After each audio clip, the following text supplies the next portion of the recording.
Good morning students. आज हम लोग अभी एक बहुत ही इम्पोर्टेंट थ्योरम पढ़ेंगे चैप्टर 8 से। उस थ्योरम का नाम है मिड पॉइंट थ्योरम। थ्योरम का क्या नाम है? Mid point theorem. ये बहुत ही इम्पोर्टेंट थ्योरम है और ये एग्जाम में आ सकता है। ये एग्जाम में क्या हो सकता है? आ सकता है और पूछेगा सीधे क्या, what is a mid point theorem? नहीं कहेगा right the statement of the mid point theorem and prove. Right the statement of the mid point theorem and prove. ये लाइन हो सकती है, या ये पूरा उसका स्टेटमेंट दिया होगा। ये क्या है? ये पूरा इसका स्टेटमेंट दिया होगा और आपको प्रूफ करना होगा। तो कभी कभी स्टेटमेंट नहीं देता है और कभी कभी स्टेटमेंट दिया होता है। जब स्टेटमेंट नहीं दिया होता है तो आपको स्टेटमेंट राइट करना है, फिर उसके बाद प्रूफ करना है। ये चीजें ध्यान रखनी है आपको, और हो सके तो आप इसका स्टेटमेंट बाय हार्ट कर लेना, याद कर लेना और याद हो जाएगा। बहुत इजी है, ज्यादा कुछ नहीं है। स्टेटमेंट क्या है मिड पॉइंट थ्योरम का? कि अगर कोई ट्रायंगल है, अगर कोई ट्रायंगल है, सपोज मान लीजिए कि ट्रायंगल हमारा एबीसी है, ठीक है, इसका किसी भी टू साइड का the line segment joining the mid point of any two side, triangle के किसी भी टू साइड का, इसका इसका इसका इसका इसका इसका किसी भी टू साइड का मिड पॉइंट लेना है आपको। अगर ये ट्रायंगल है और ट्रायंगल कोई भी हो सकता है, ऐसा कोई नहीं इक्विलैटरल नहीं होगा, आइसोसेलेस होगा। कोई भी ट्रायंगल ले सकते हो आप। जो 6 टाइप होते हैं ट्रायंगल के, उसमें से कोई भी ट्रायंगल, तो किसी दो साइड का बीच का पॉइंट, तो एबी का मिड पॉइंट लेते हैं डी और एसी का मिड पॉइंट लेते हैं ई।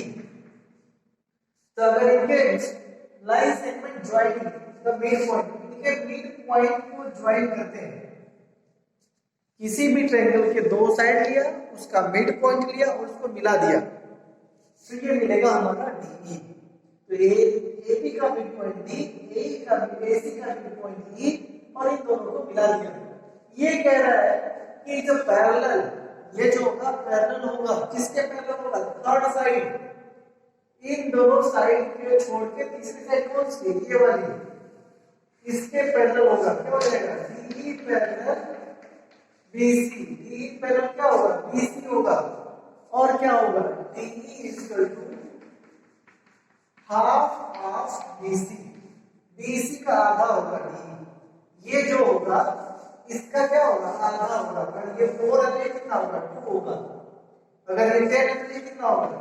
5 होगा। समझ में आया क्या? ये इसका आधा है, यानी कि ये डबल होगा इसका। अगर ये 2 है तो ये 4, ये 5 है तो 10। एग्जाम में आ सकता है सीधे न्यूमेरिकल और पूछ सकता है क्या, ये दिया होगा और ये पूछ लेगा, ये दिया होगा ये पूछ लेगा। तो कभी कभी न्यूमेरिकल भी आ सकता है, कभी कभी एग्जाम में सीधे इस थ्योरम को प्रूफ करने के लिए पूछा जा सकता है। तो आप इसका स्टेटमेंट और प्रूफ याद रखना, इंपॉर्टेंट है। प्रैक्टिस करोगे तो इजी है, आपको वैसे भी याद हो जाएगा। समझ में आया क्या है थ्योरम हमारा मिड पॉइंट थ्योरम? कोई दिक्कत होती है मिड पॉइंट थ्योरम समझने में? क्या होता है?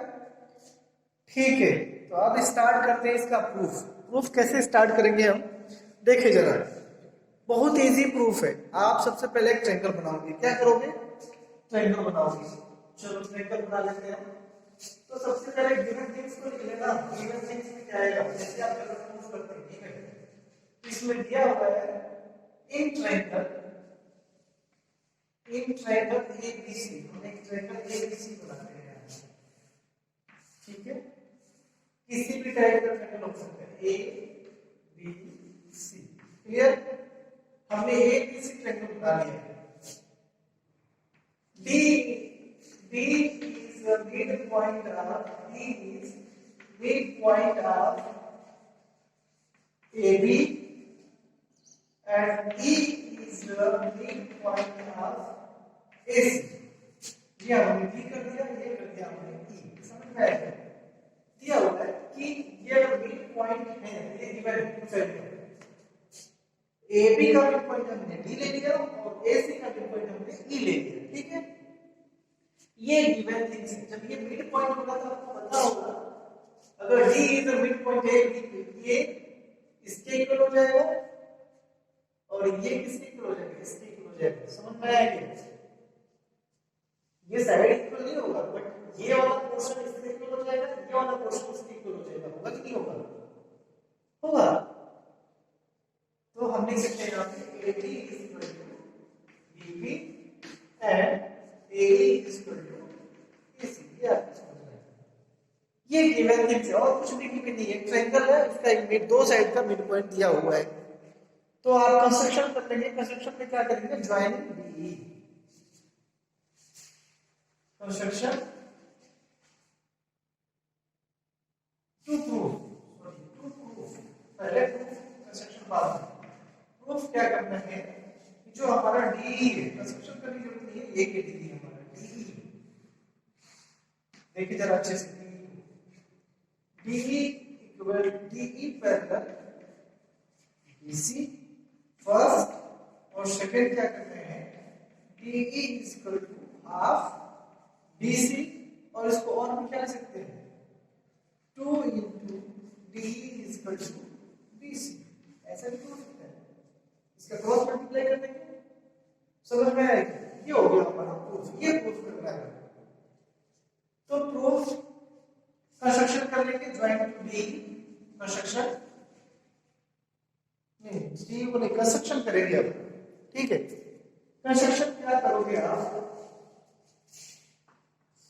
देखिए थोड़ा सा यार, इसमें आपको कंस्ट्रक्शन करना है। कंस्ट्रक्शन क्या करना है कि पॉइंट सी से हम एक पैरेलल लाइन ड्रॉ करेगा और किसके पैरेलल होगा? वो पैरेलल होगा आपका AB के। किसके पैरेलल होगा? Draw CF parallel.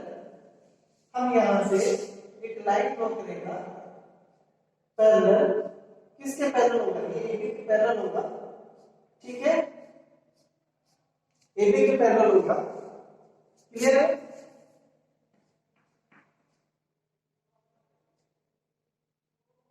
और जब हम D को आगे बढ़ाएंगे तो ये इसको कहां पे कट करेगा? पॉइंट F पे। ये कुछ भी कर सकते हो, CG we draw CG parallel AB and extend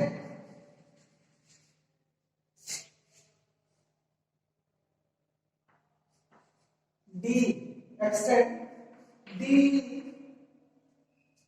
extend D, extend D। देखो क्या करना है, C से हम एक पैरेलल लाइन ड्रॉ कर रहे हैं, CG parallel to AB and extend D which are intersect at point F। जब हम एक पैरेलल लाइन सीधी ड्रॉ कर रहे हैं, तो जब हम D को एक्सटेंड कर रहे हैं तो ये कहां पे कट कर रहा है? F पे कट कर रहा है। यही है यार। अगर इतना नहीं लिख सकते तो ज्यादा बड़ी नहीं होना, सीधे सीधे लिखना CG parallel DF, draw CG parallel DF and extend D and both are intersect at F। Clear? ये हो गया हमारा कंस्ट्रक्शन। समझ में आया? ये जो CG पैरेलल है AB, तो जब CG पैरेलल AB है तो CF पैरेलल किसके हो जाएगा? AB के होगा कि नहीं होगा? उसी का पार्ट है। क्लियर है? ये चीजें आपको समझनी है थोड़ा सा, और काफी इजी है, समझ सकते हैं। ठीक है, ये चीजें हो गई। अब हम आते हैं प्रूफ पे। प्रूफ आप देखिए जरा, triangle AED, in triangle AED and triangle CEF,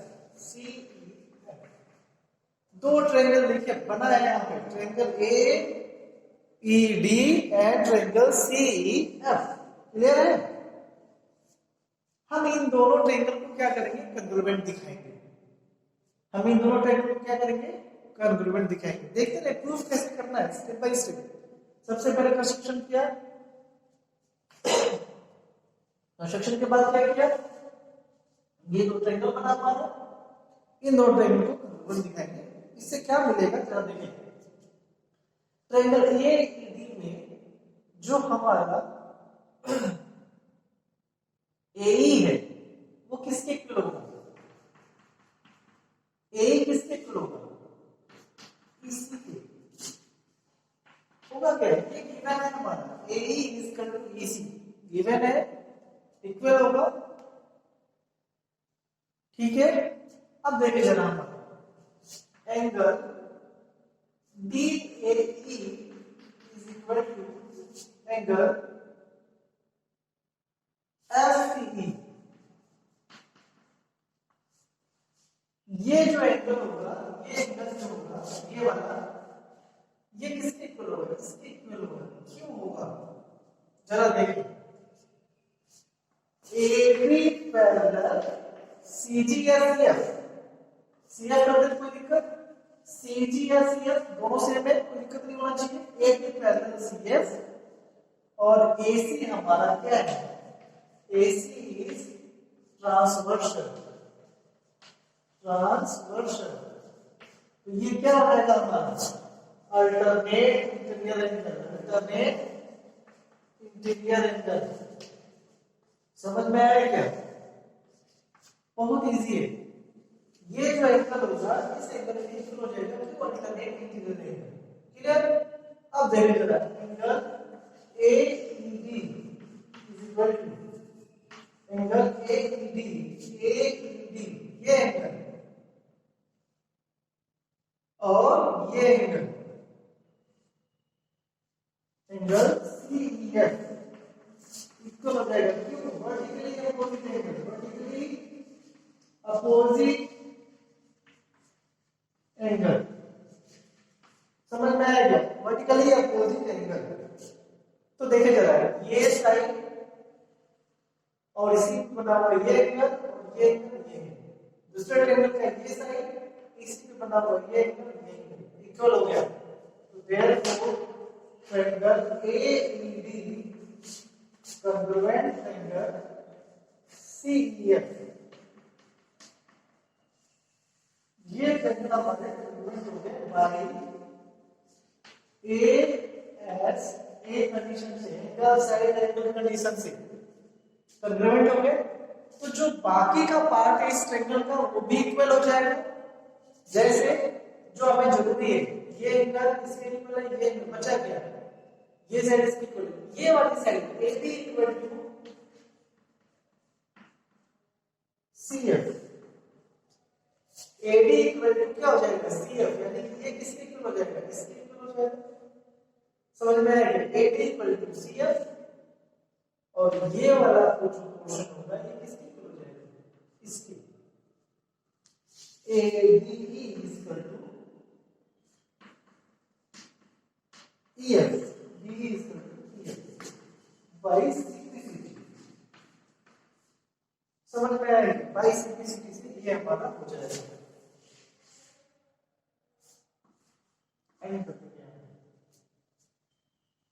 अब इससे मिला क्या जरा देखिए, ये इसके इक्वल हो गया, ये किसके इक्वल हो गया, इसके इक्वल हो गया, और ये किसके इक्वल है, इसके इक्वल है। AD इक्वल BD है, ये दिया हुआ है, और ये इसके इक्वल है, ये दोनों आपस में इक्वल हो जाएंगे, हो जाएंगे। बहुत ही इजी है, थोड़ा सा समझना है आपको। तो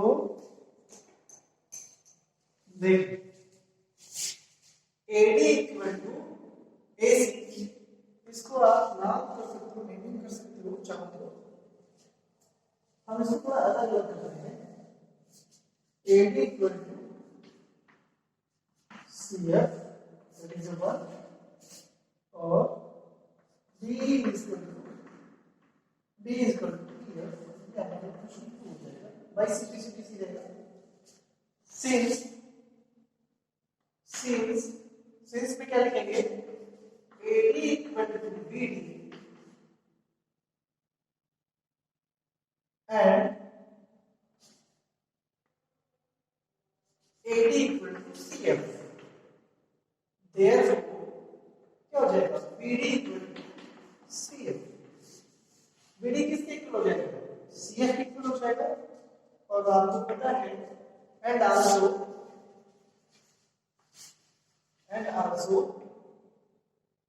BD पैरेलल क्या हो जाएगा, CF हो जाएगा।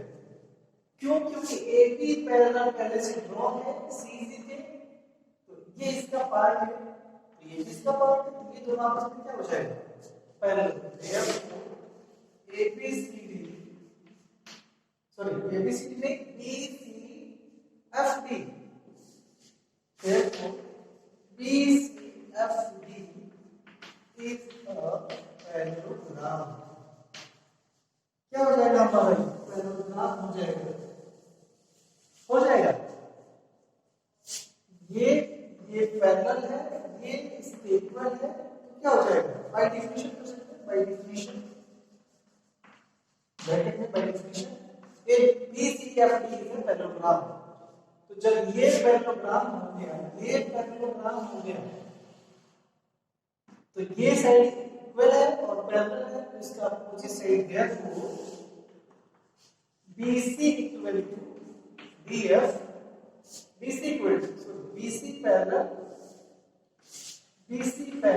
DF होगा कि होगा BC parallel DF, therefore BC parallel DE। जब BC DF के पैरेलल होगा, BC पे तो DE है, तो DE के भी पैरेलल हो जाएगा। एंड BC इक्वल टू क्या हो जाएगा, DF भी होगा, BC इक्वल टू DF भी होगा, और ये होगा BC इक्वल टू DF। तो जब BC इक्वल टू DF होगा, तो आपको पता है क्या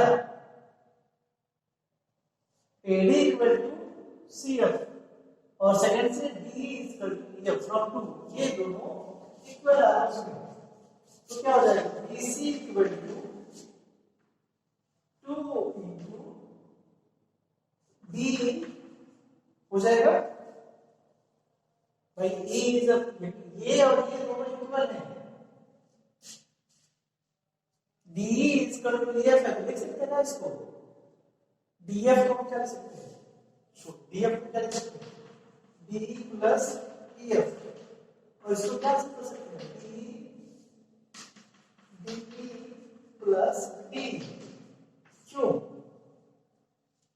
DE प्लस D क्यों कर सकते हैं, फ्रॉम टू से, यहां से, तो ये हो जाएगा BC और BC इसको कर देगा 2D, और हमें D कितना चाहिए, और कर सकते हैं इसको, और करते रहना, और 2D इसको क्या हो जाएगा BC हो जाएगा, therefore DE is equal to half BC। ये इसको क्या होता है हाफ BC। देखिए सर, ये रहा हमारा पैरेलल और दूसरा हाफ वाला प्रूफ हो गया। D is equal to half BC है, थोड़ा सा इजी, थोड़ा सा डिफिकल्ट, थोड़ा सा कंफ्यूजिंग। अगर आप चाहें तो इसको प्रूफ कर सकते हैं। यही प्रूफ करना था हमें, जो DE होगा वो इसका आधा होगा, आधा हो गया BC का, या डबल हो जाता, DE डबल होगा BC का, ये भी हो सकता है, और पैरेलल भी हो गया। कुल मिला के हमें क्या दिखाना था कि BCFD अगर पैरेललोग्राम हो जाता है, तो ये जो हमें जरूरत की, जो हमें प्रूफ करना है, वो क्या हो जाएगा, प्रूफ हो जाएगा। समझ में आया क्या? तो ये था हमारा प्रूफ। तो सबसे पहले BCFD को हमें क्या दिखाना है, पैरेललोग्राम। उसके लिए क्या करना पड़ेगा, उससे पहले हमें इन दोनों ट्रायंगल को पैरेलल दिखाना पड़ेगा। उससे पहले क्या करना पड़ेगा, कंस्ट्रक्शन। ये चीज ध्यान रखना आपको। मिड पॉइंट थ्योरम को तो आप बाय नोट कर लेना, वेरी वेरी इंपॉर्टेंट है। अगर डायरेक्टली पूछ लेगा तो और इजी है, अदरवाइज राइट द स्टेटमेंट। अगर कुछ भी नहीं आएगा तो इसका एप्लीकेशन मतलब इसका यूज, क्वेश्चन को सॉल्व करने में जरूर रहेगा। एक क्वेश्चन तो रहेगा ही मिड पॉइंट थ्योरम से, या तो सीधे स्टेटमेंट या तो इसका एप्लीकेशन। समझ में आया एप्लीकेशन? क्वेश्चन सॉल्व करेंगे तो वहां पे यूज भी होगा। और आपने एग्जांपल में बताया था अगर ये 2 है तो ये पूछ लेगा कितना हो जाएगा, तो 4 हो जाएगा डायरेक्टली मिड पॉइंट थ्योरम से। बट कंडीशन क्या है, ये और ये मिड पॉइंट होना चाहिए दो साइड पर। जब आप करोगे ना तो बहुत इजी, याद रखना सबसे पहले कंस्ट्रक्शन करना है। ए बी के पैरेलल में यहां से हम सी से एक लाइन ड्रॉ करेंगे, डी इंटरसेक्ट करेंगे जो पॉइंट है पे कट करेगा, इतना हो जाएगा। इन दोनों ट्रायंगल को कन्वर्ट दिखाएंगे ए ऐसे ऐसे। जब ये कन्वर्ट हो जाएगा तो उस हिसाब से ये दोनों साइड इक्वल और पैरेलल हो जाएगी, और ये पैरेललोग्राम हो जाएगा जब ये दोनों साइड इक्वल और पैरेलल हो जाएगा। और इसी का हाफ है, इसी के ये आता है तो डी पैरेलल बीसी हो जाएगा, और ये दोनों इक्वल है तो 2D इक्वल टू BC हो जाएगा। तो D की वैल्यू हो जाएगी हाफ BC। ठीक है, थोड़ा सा ट्रिकी भी है तो आप इसको अच्छे से देख लेना। जो नेक्स्ट इसका कन्वर्सन नेक्स्ट वीडियो में करते हैं। Okay, thank you.